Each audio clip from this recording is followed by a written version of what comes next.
만일 하나님이 여러분을 찾아오신다면 여러분은 그 하나님을 어떻게 영접을 하고 대접을 하겠습니까? 아니, 하나님이 여러분을 찾아오시면 기쁘고 좋겠습니까? 아니면 불편하고 싫겠습니까? 예, 지금으로부터 약 2000년 전에 하나님이 이 세상을 방문하셨습니다. 우리 인간을 찾아오셨습니다. 그랬더니 인간들이 그 하나님을 어떻게 대접을 했느냐? 놀랍게도 인간들 중에 하나님을 알아보는 자가 아무도 없더라는 것. 그리고 그 하나님을 무시하고 멸시할 뿐만 아니라 더 나아가 너무도 미워하고 싫어하더라는 것입니다. 얼마만큼 하나님을 미워하고 싫어하느냐? 죽이기까지 미워하고 싫어하더라는 것입니다. 그래서 인간들이 다 한마음이 되어서 예수님을, 즉 하나님을 죄인처럼 결박해서 끌고 가서는 사형 판결을 내려 죽여버리더라는 것입니다. 이게 창조주 하나님이 자신이 지은 피조물인 인간을 찾아오셨더니 아버지 되시는 하나님이 자기가 낳은 자녀인 우리를 찾아오셨더니 우리가 하나님께 해드린 대접이라는 것입니다. 그런데도 하나님은 도소장으로 끌려가는 어린 양처럼 아무 말 없이 인간들에 의해 죄인처럼 끌려가서 사형 판결을 받아 죽임을 당하시더라는 것입니다. 이게 이 세상에서 우리의 삶 속에서 우리의 마음 속에서 일어나고 있는 일이라는 것입니다. 그래서 이사야 선지자는 이렇게 이야기합니다. 이사야서 53장 1절부터 3절까지입니다. 이사야서 53장 1절부터 3절. 네, 같이 읽습니다. 시작. 우리가 전한 것을 누가 믿으냐? 누구에게 나타나느냐? 그는 주 앞에서 자라나기를 연한 순 같고 마른 땅에서 나온 뿌리 같아서 그 모양도 없고 풍채도 없은즉 우리가 보기에 흠모할 만한 아름다운 것이 없다. 그는 멸치를 받아 사람들에게 버림받았으며 강고를 많이 겪었으며 질고를 아는 자라. 마치 사람들이 그에게서 얼굴을 가리는 것 같이 멸치를 당하였고 우리도 그를 귀히 여기지 아니하였도다. 우리가 전한 것을 누가 믿었느냐? 하나님의 종들이 사람들에게 하나님이 우리를 찾아오셨습니다. 하나님이 우리와 함께 하십니다. 하나님이 당신과 함께 하십니다. 그렇게 전했더니 아무도 그 말을 안 믿더라는 것입니다. 여러분은 믿습니까? 아멘. 하나님이 여러분과 함께 하신다는 걸 믿습니까? 아멘. 근데 이사야 선지자가 아멘. 안 믿는다는 거. 아멘. 여호와의 팔이 누구에게 나타났느냐? 팔이라는 것은 제로아인데 자손, 후손이라는 그 뜻의 제라와 같은 어근에서 나왔어요. 그러니까 여호와의 씨가 여호와의 생명이 누구에게서 나타났느냐? 즉 하나님이 누구를 통해서 당신을 드러내고 계시느냐라는 말이에요. 누구를 통해서죠? 예수님. 예수님은 하나님이 사람이 되어 오신 분이에요. 그런데 그 하나님이 어떤 모습으로 우리를 찾아오셨느냐? 그는 주 앞에서 자라나기를 연한 순 같고, 연한 순, 조그마한 연한 순, 자세히 안 보면 있는 줄 없는 줄도 모릅니다. 그리고 잘못 손으로 조금만 잘못해도 손가락을 눌러도 떨어져 버려요. 그럼 하나님이 우리를 찾아오실 때 너무도 미미하고 연약한 모습으로 우리를 찾아오신다는 것입니다. 또 마른 땅에서 나온 뿌리 같아서 마른 땅에 나온 그 뿌리가 얼마나 볼품이 없고 흥합니까? 이처럼 하나님이 우리를 찾아오시되 그 모양도 없고 풍채도 없고 우리가 흠모할 만한 아름다운 것이 전혀 없는 모습으로 우리를 찾아오셨다는 것. 그래서 하나님이 사람들에게 멸시를 받아 버림을 받았고 강고를 많이 겪었고 질고를 아시고 마치 사람들이 하나님에게서 얼굴을 가리는 같이 멸시를 당하였고 우리도 그를 기이 여기지 않았다 그래요. 이방인뿐만 아니라 하나님의 자녀라고 하는 우리도 하나님을 기이 여기지 않더라는 거예요. 우리도 하나님을 기이 여기지 않아요. 멸시하고 미워하고 싫어한다. 그래서 마태복음 25장에 보니까 예수님이 왼편에 있는 염소들을 향하여 너희는 내가 줄을 때에 먹을 걸 주지 아니하였고 목마를 때에 마시게 하지 아니하였고 나그네 되었을 때 영접하지 아니하였고 헐벗었을 때에 옷 입히지 아니하였고 병들고 옥에 갇혔을 때에 돌아보지 아니하였다. 그러니까 그들이 우리가 언제 주님이 줄이신 것과 목마르신 것과 나그네 되신 것과 헐벗으신 것과 병드신 것과 옥에 갇히신 것을 보고 주님을 공양하지 않았습니까? 내가 진실로 너에게 이르노니 이 지극히 작은 자 하나에게 하지 아니한 것이 꼭 내게 하지 아니한 것이다. 그러니까 하나님이 우리를 찾아오시되 어떤 모습으로 우리를 찾아오신다고요? 줄이고 목마르고 나그네 되고 헐벗고 병들고 옥에 갇힌 자의 모습으로 우리를 찾아오신다. 우리는 하나님 이런 모습으로 우리를 찾아오실 것이라고는 상상도 못하죠. 하나님이 우리를 찾아오시면 돈 한 보따리 정도는 들고 오셔야 되지 않겠어요? 이 세상은 돈이면 못하는 게 없는 세상인데 하나님이 우리를 찾아오시면 막 돈을 한 보따리 정도 들고 오셔야 될 텐데 빈손으로 오신다는 거예요. 그러니 누가 그 하나님을 좋아하겠어요? 영접을 하겠어요? 그리고 하나님이 우리를 찾아오시면 내가 지금 이렇게 고통받고 있는 이 질병, 의사도 고치지 못한 이 질병을 그냥 당장 고쳐주셔야 되지 않겠어요? 그리고 하나님이 나를 찾아오시면 나에게 있는 이 문제, 우리 가정의 이 문제를 당장 좀 해결해 주셔야 되지 않겠어요? 근데 하나님 우리를 찾아오시는데 줄이고 목마르고 나그네 되고 헐벗고 병들고 옥에 갇힌 자의 모습으로 우리를 찾아오신다. 그러니 누가 그 하나님을 좋아하겠어요? 누가 그 하나님을 영접을 하고 그 하나님을 하나님으로 대우를 하겠습니까? 그래서 인간들 중에 아무도 하나님을 하나님으로 대우하는 자가 없더라. 하나님을 알아보지도 못하고 무시하고 멸시하고 미워하고 싫어해서 죽이더라. 여러분, 하나님이 우리를 이런 모습으로 찾아오신다는 말은 무슨 뜻이죠? 하나님이 우리의 생명이 되시고 머리가 되시고 주인이 되세요. 그래서 하나님이 우리를 이런 모습으로 찾아오신다는 말은 우리가 인생을 통해서 줄이고 목마르고 나그네 되고 헐벗고 병들고 옥에 갇히는 경험을 하게 된다는 것입니다. 물론 우리가 육체적으로는 줄이고 목마르지 않을 수 있습니다. 그러나 우리가 하나님 우리를 찾아오시면 우리의 영혼은 줄이고 목마른 경험을 하게 된다. 여러분 줄이고 목마른 경험을 하고 계십니까? 하나님이 나를 찾아오신 것입니다. 또 하나님이 나를 찾아오시면 나그네 되는 경험을 하게 된다는 것입니다. 그 어디에도 진정한 안식처가 없는 영원히 갈 집이 없는 그런 경험을 하게 된다는 것입니다. 여러분 그런 경험을 하고 계십니까? 하나님이 여러분을 찾아오신 것입니다. 또한 하나님이 나를 찾아오시면 헐벗는 경험을 하게 된다. 헐벗는 인생이 너무도 춥고 외로운 경험을 하게 된다는 거예요. 인생이 너무도 춥고 외롭습니까? 하나님이 여러분의 옷이 되어주시려고 여러분을 찾아오셨다는 것입니다. 또한 하나님이 우리를 찾아오시면 육체적으로도 마음적으로도 병이 들고 옥에 갇히는 그런 경험을 하게 된다. 그러나 우리는 이걸 싫어합니다. 이걸 좋아하는 사람이 누가 있겠어요? 그래서 이런 모습으로 나를 찾아오시는 하나님을 무시하고 더 나아가 죽이기까지 싫어하고 미워한다. 이 말은 무슨 뜻이에요?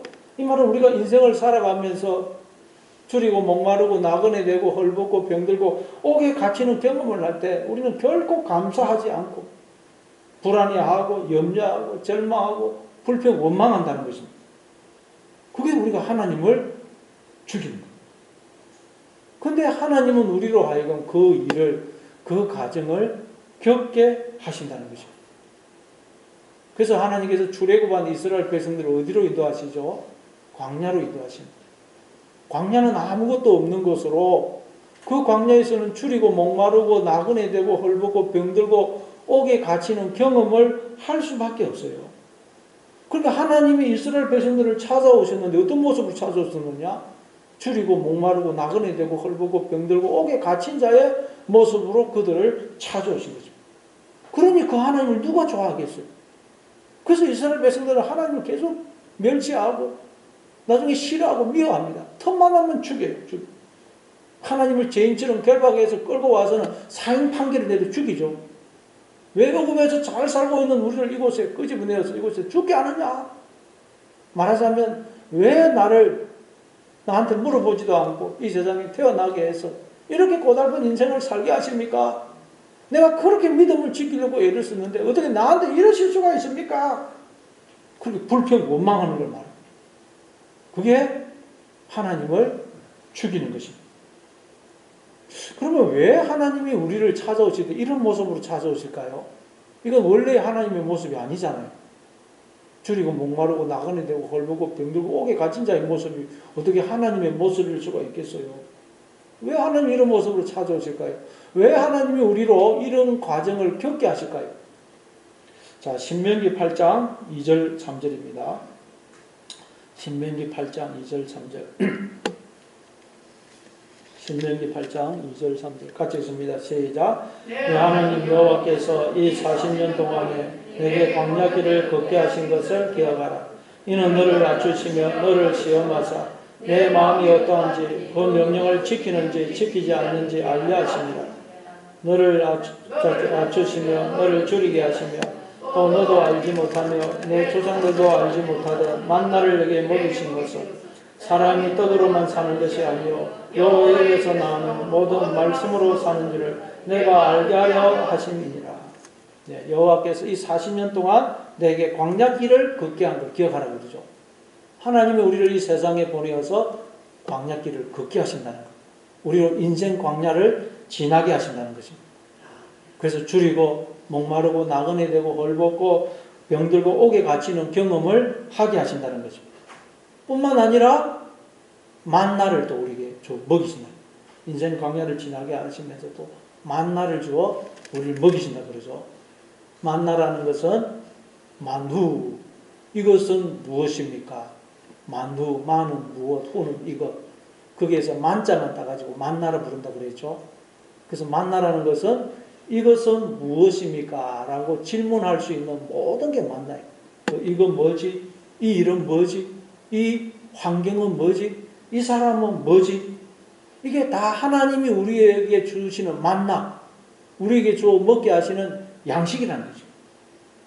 그러니까 하나님께서 아무것도 없는 광야를 우리로 지나가게 하시면서 그래서 우리로 줄이고 목마르고 나그네 되고 헐벗고 병들고 옥에 갇히는 경험을 하실 뿐만 아니라 또 때를 따라 만나를 주어서 우리를 먹이고 입히고 돌보 주신다는 것. 이 과정을 겪게 하신다는 것. 자, 그럼 이 과정을 겪게 하시는 목적이 뭐냐?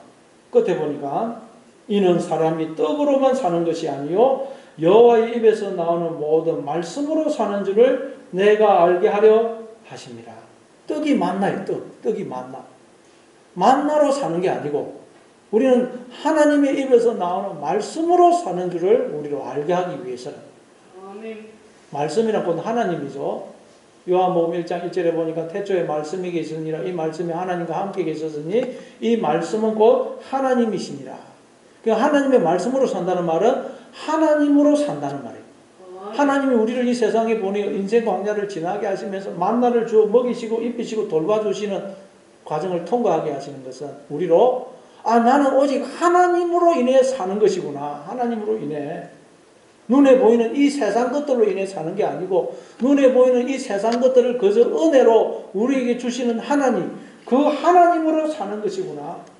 하나님이 생명의 양식이 되시고 생수가 되시고 생기가 되시고 반석이 되시고 영원한 거처가 되시고 힘과 능력이 되시고 나의 모든 것이 되시는 것이구나. 그런데 그 하나님이 영원토록 나와 함께 하시는 것이구나 하는 것을 깨닫도록 하기 위해서 우리를 인생 광야를 지나게 하신다. 그래서 신명기 8장 16절에 보면 내 조상들도 알지 못하던 만나를 광야에서 내게 먹이셨나니 이는 다 너를 낮추시며 너를 시험하사 마침내 내게 복을 주려 하심이었느니라. 하나님께서 우리로 인생 광야를 통과하게 하시는 목적이 뭐라고 그래요? 우리에게 복을 주시기 위해서. 복을. 목적은 우리에게 복 주신 복 주신. 그래서 인생 광야를 통과하게 하신다. 여러분 인생 광야를 통과하고 있습니까? 하나님이 복을 주기 위해서 나를 하여금 이 과정을 통과하게 하신다. 그러면서 기억하시기 바랍니다. 그걸 지금 성경이 사람들이 예수님을 너무 미워하고 싫어해서 죄인처럼 결박해서 끌고 가서 사형 판결을 내려 죽이는 것을 통해 우리에게 보여주고 있는 거예요. 우리가 지금 하나님을 그렇게 대우하고 있고, 그런데도 하나님은 그런 우리에게 당신의 생명을 전부를 주시는 사랑을 베풀어주고 계시다는 걸 지금 이 오늘 본문의 장면을 통해서 우리에게 보여주고 있는 것입니다.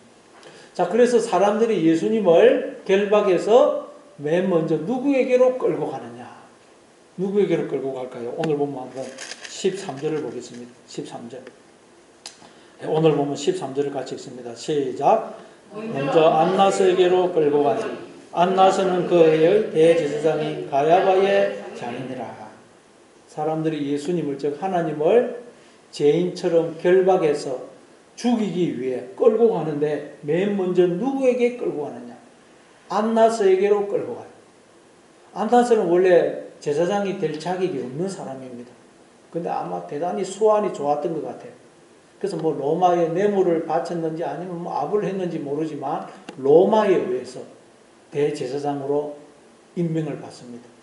그리고 9년 동안 대제사장직을 수행했는데, 그리고 나서는 자기의 아들 4명, 사위까지 다 대제사장으로 만들어요.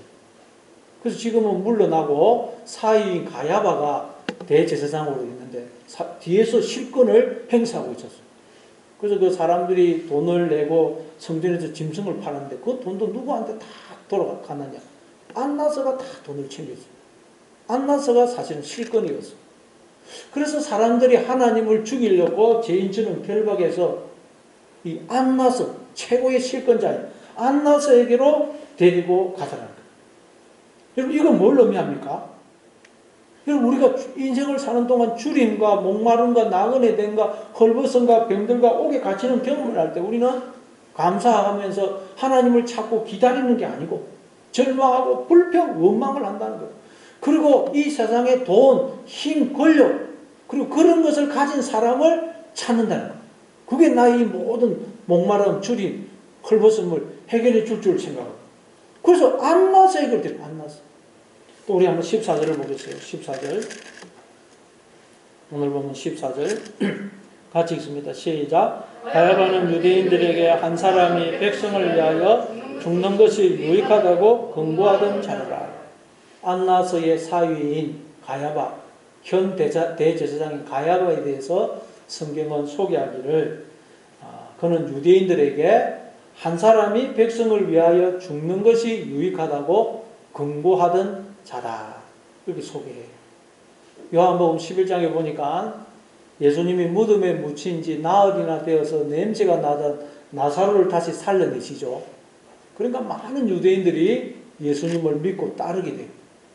그리고 지금 이제 이 종교 지도자들은 자기들의 지위를, 기득권을 잃어버리게 된 위기의 상황이에요. 그래서 그들이 모여서 의논을 합니다. 야, 이 상황을 어떻게 해야 되느냐? 아무리 의논을 해도 뾰족한 그런 수가 안 보여요. 그때 이 가야바가 일어나가지고 너희가 아무것도 알지 못하는도다. 한 사람이 백성을 위하여 죽어서 온 민족이 망하지 않게 되는 것이 너희에게 유익한 줄을 생각하지 아니하는도다. 아니, 저렇게 가난하고 별볼 없는 저런 예수라는 자, 저 그냥 전혀 우리가 뭐 망설일 것 없이 죽여버려서 우리의 이 지위와 기득권을 유지하는 것이 최선의 방법이다. 뭐 고민할 게 뭐가 있냐. 최선의 그게 선택이다. 그렇게 이야기를 해요. 그래서 모든 종교 지도자들이 그때부터 한마음이 되어서 예수님을 죽이려고 모의를 하더라고요. 여러분, 이게 세상의 방식이에요. 세상의 방식. 하나님을 떠나 스스로 자신의 주인이 된 인간들이 살아가는 삶의 원리고 가치관이고 삶의 목적이라는 거예요. 이게 즉 뭐가요? 더 자기를 크게 하고 더 자기를 높아지게 하고 자기의 이름을 떨치고 나를 증명하고 나를 드러내는 것.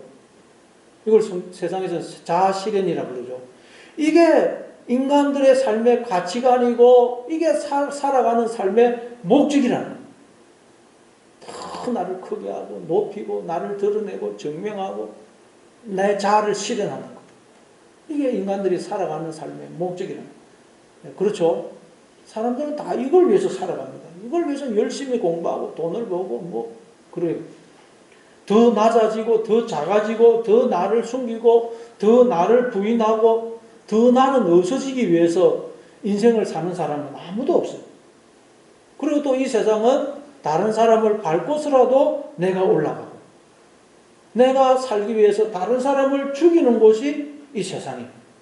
이게 가야바로 대표되는 이 세상의 원리고 스스로 자신의 주인이 되어 살아가는 모든 인간들의 삶의 방식이고 가치관이고 목적이에요. 목적. 그러나 이건 뭐라고요? 바로 생명이신 하나님을 무시하고 죽이는 행위라는 거예요.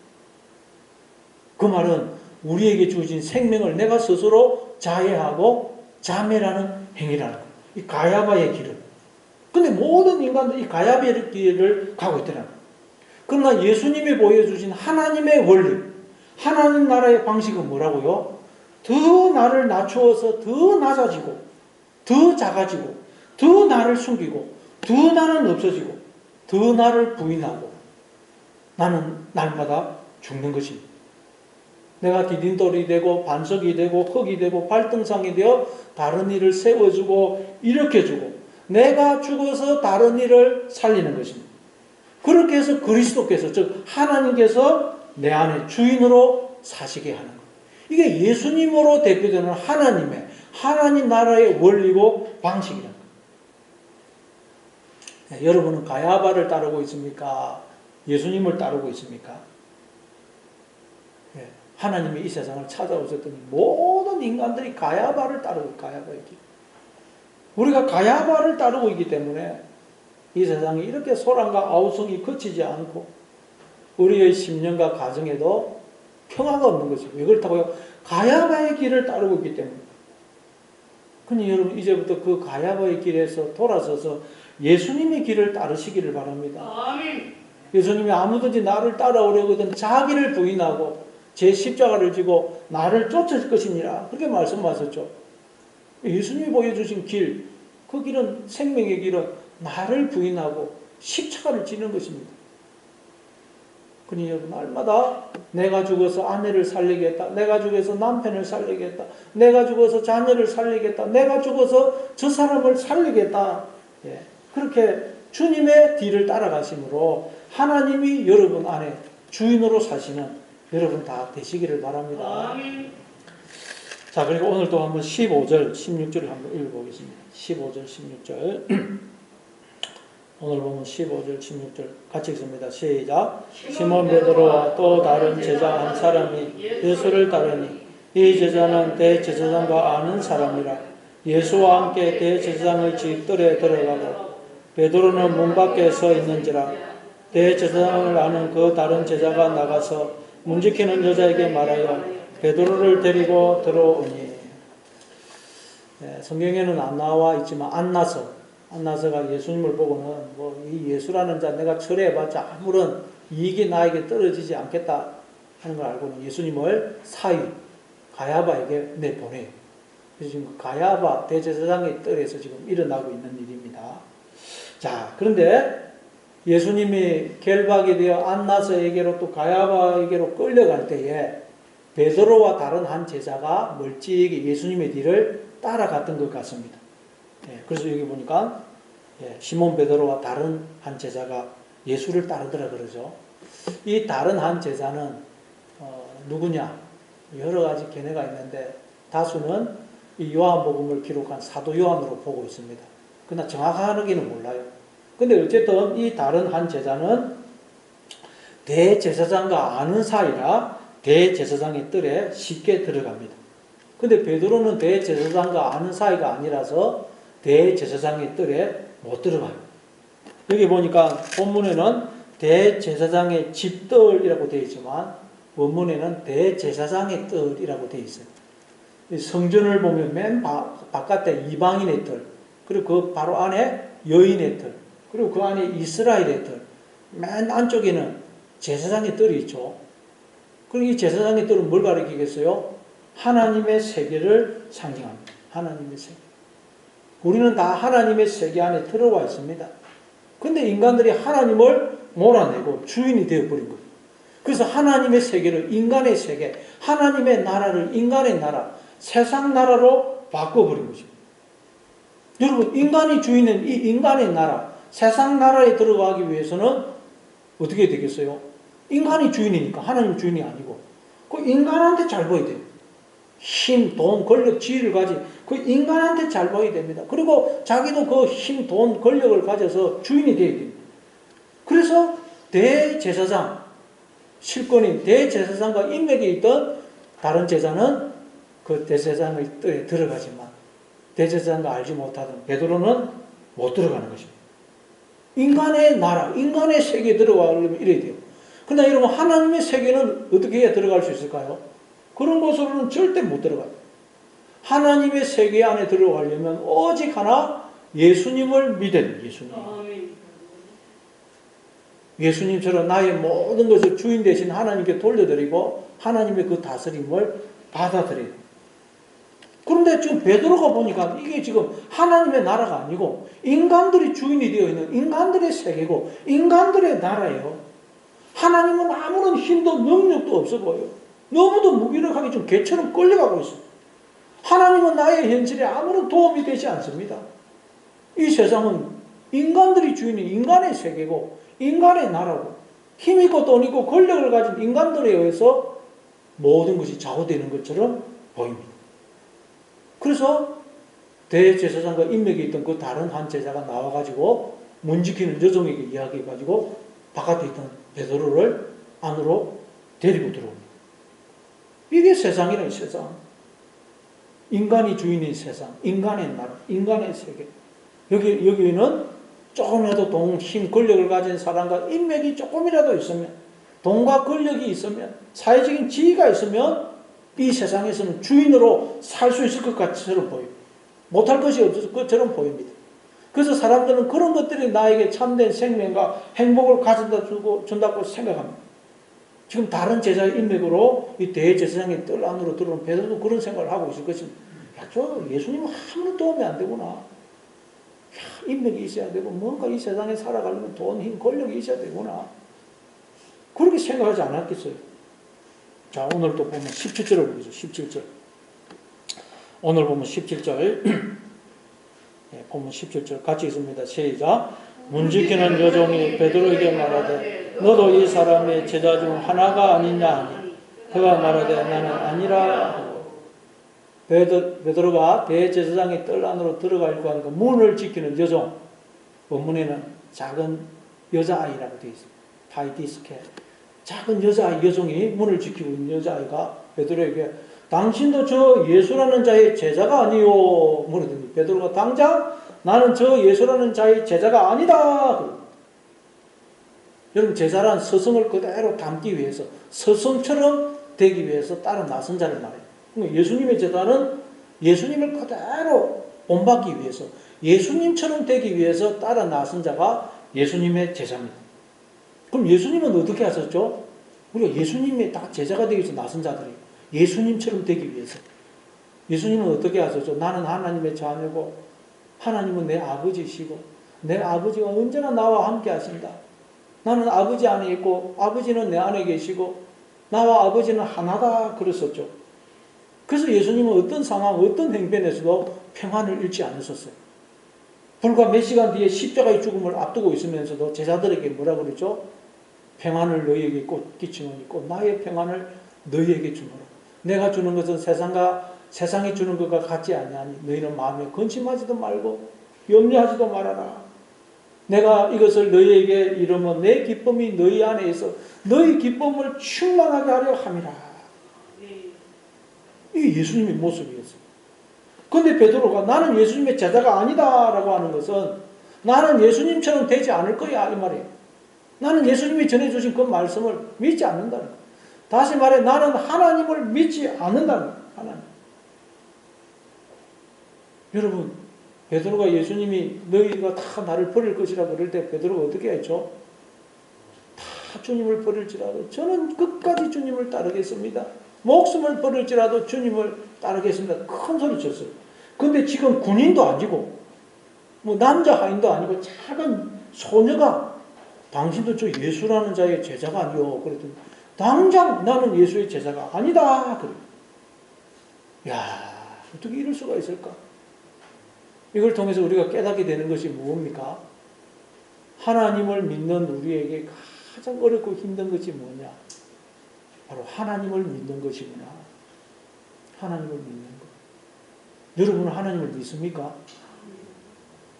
예, 말은 아멘 하시지만 우리가 사실 살아갈 때 하나님을 안 믿을 때가 거의 대부분이에요.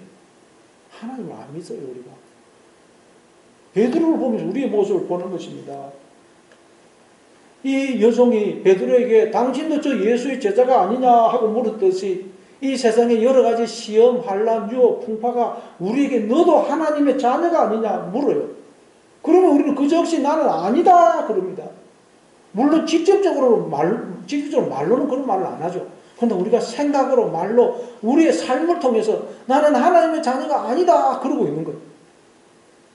하나님께서 우리로 인생 광야를 통과하게 하실 때 우리가 감사하지 못하고 하나님은 바라보고 기다리지 못하고 불평하고 원망하고 절망하고 이런 것은 바로 나는 하나님의 자녀가 아니다 그러는 것입니다.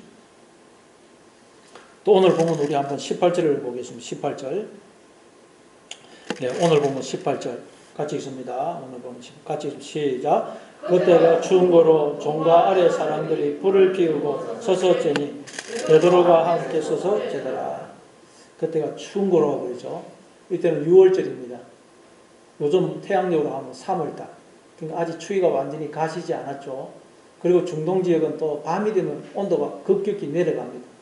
뿐만 아니라 예루살렘은 이 광야에서 찬바람이 불어오는데 그 찬바람은 그냥 뼛속까지 실어요. 그래서 사람들이 또 이때가 새벽 아닙니까? 밤. 그러니까 추워가지고 이 불을 피워서 쬐고 있으니까 베드로도 가가지고 추워서 서서 같이 불을 쬐니다. 이걸 통해서 성경은 하나님을 떠난 인간은 그 영혼이 너무도 춥다는 것을 보여주는 것입니다. 하나님의 떠난 인간의 마음은 너무도 춥습니다. 외롭고 고독하고 불안하고 초조합니다. 그 무엇으로도 우리 마음속에 있는 영혼 속에 있는 냉기를 없앨 수가 없어요. 왜냐하면 하나님만이 우리의 의의 태양이 되시고 영원히 꺼지지 않는 생명의 불이 되시기 때문에. 네. 그래서 하나님을 떠난 인간은 그 영혼이 너무너무 춥다는 거예요. 외롭고 고독하고 초조하고 오직 우리가 하나님께로 돌아올 때만 하나님을 의지하고 바라볼 때만 우리의 영혼의 냉기가 사라지는 것입니다. 그래서 요한복음 21장에 보니까 부활하신 예수님이 갈릴리 바닷가에서 숯불을 피워놓고 제자들을 초청하시죠. 알고 봤더니 하나님이 숯불을 피워놓고 나를 기다리고 계셔. 내 옆에 계시는데 우리 그 하나님 몰라본 거야. 그리고 그 예수님이 이제 부활하셔서 우리 안에 의의 태양으로 영원히 꺼지지 않는 생명의 불로 우리 안에 들어오셨어요. 그런데 우리가 그 하나님을 몰라보고 외면한 것입니다. 외면. 그러니 여러분을 찾아오셔서 여러분의 마음의 문을 두드리시는 하나님, 그 하나님을 완만하지 마시고 하나님이 언제나 나와 함께 하신다. 하나님의 나로 이 과정을 통과하게 하시는 것은 결국 나에게 복을 주시기 위함이다 하는 것을 기억하고 오직 하나님만 바라보고 의지하심으로 여러분의 마음속에 영원히 꺼지지 않는 생명의 불, 사랑의 불, 천국의 불이 타오르는 여러분 다 되시를 바랍니다. 아버지 하나님